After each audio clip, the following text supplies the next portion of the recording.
Chris from LaserLemming.com, and Activision is thinking mobile. They're thinking smartphones. They're thinking tablets. They're thinking of the future. And in their future, mobile is big. It's big right now, but they think mobile is going to be the biggest. Because they just spent $5.9 billion on the remaining shares of King Digital Entertainment. These are the guys that made, most notably, Candy Crush Saga, and a bunch of other, free-to-play shit on your phones. And they just spent a bunch of money. I guess they came to an agreement where they would purchase all remaining shares, and they'd get some kind of a discount on it. And there they are. They now will be owning the majority, I believe, of this company.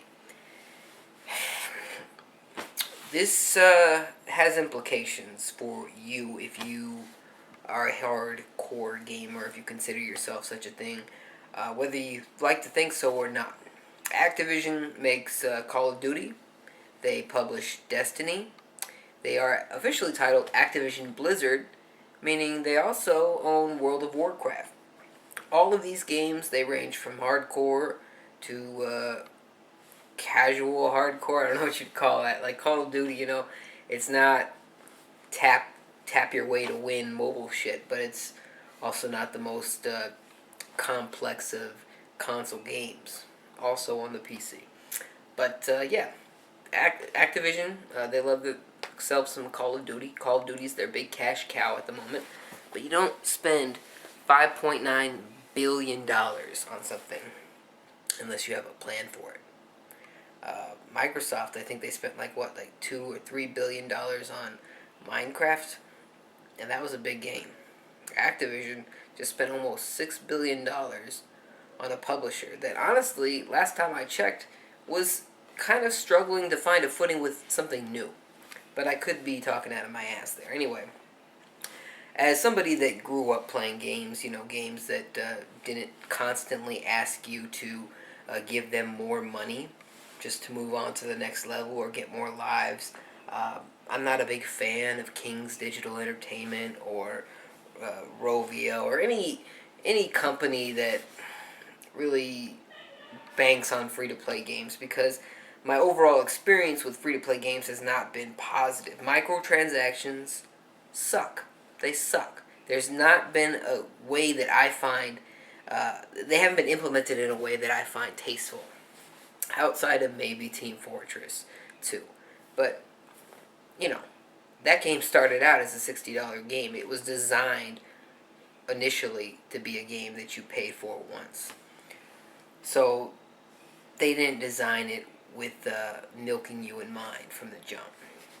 Now, there's companies like the guys who made Payday 2 and Payday recently with Payday 2. Those guys are getting in hot water because they introduced microtransactions up the ass when they initially said microtransactions will never, ever, ever happen in Payday 2.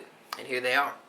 So, writing's on the wall, folks. These are what people think of you. They think of you as wallets and sponges. They think of you as a wallet that is made of a sponge, that they can just wring out and get more and more money out of you.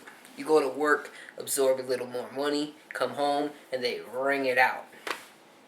EA has been saying it to your face for years now. They've been saying it to your face that they don't think the console model or the traditional model of going to the store, buying your game, and that being done with the spending is viable anymore. They don't think that is the future. They think the future is free to play. That's what they've stated multiple times over and over and over.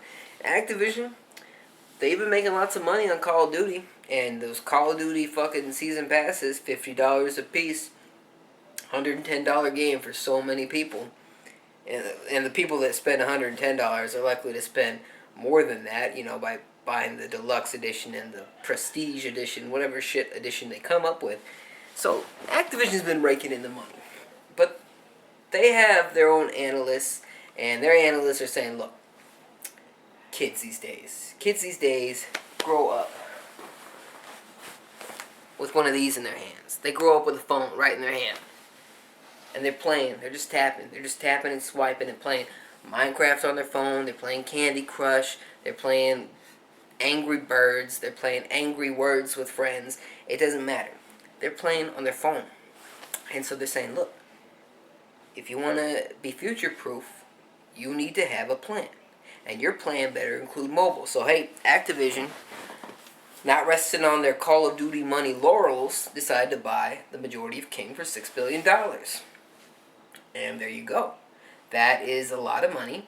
And the whole thing is going to present itself slowly over the years. We're already seeing microtransactions all over in $60 games. You got Halo 5 most recently with their rec packs and whatever mode it is. And you've got Mortal Kombat X. You've got any EA game probably coming out within the next few years. Any fighting game in general, really. It's shitty. It's shitty, and too many people have supported it. Just enough, really. Just a certain amount. It doesn't have to be a full-fledged support from everybody to count. They have what are called whales, and whales are the people that will spend a ton of money on this game, on these free-to-play games. These free-to-play games they're spending tons of money on, and when they have enough whales, it justifies the purchase of the game. It justifies the microtransactions. So, it sucks. It sucks. And this is the future. Activision thinks so. I mean, it is what it is. I'd like to know your thoughts. Also, I've got over 2,000 subscribers now. That's great news. That's great news. I'm really happy about that. I'd like to give away a game. I haven't really seen a lot of great comments, but I probably have slacked on a few. Let me know that you're interested in the game. Write a nice comment. Doesn't have to be nice about me, but just write a good comment. Well thought out. What do you think of free-to-play being the future? What do you think of Activision spending $6 billion? What do you think that implies for your future as a console gamer? Because Activision is no small chicken in this fight. They are a big player, and so they influence a lot of companies. How many Call of Duty clones have you seen since Call of Duty 2, Call of Duty 3, 4, Call of Duty 4? After Call of Duty 4, Call of Duty was the thing, and so many first-person shooters came out that tried to mimic it.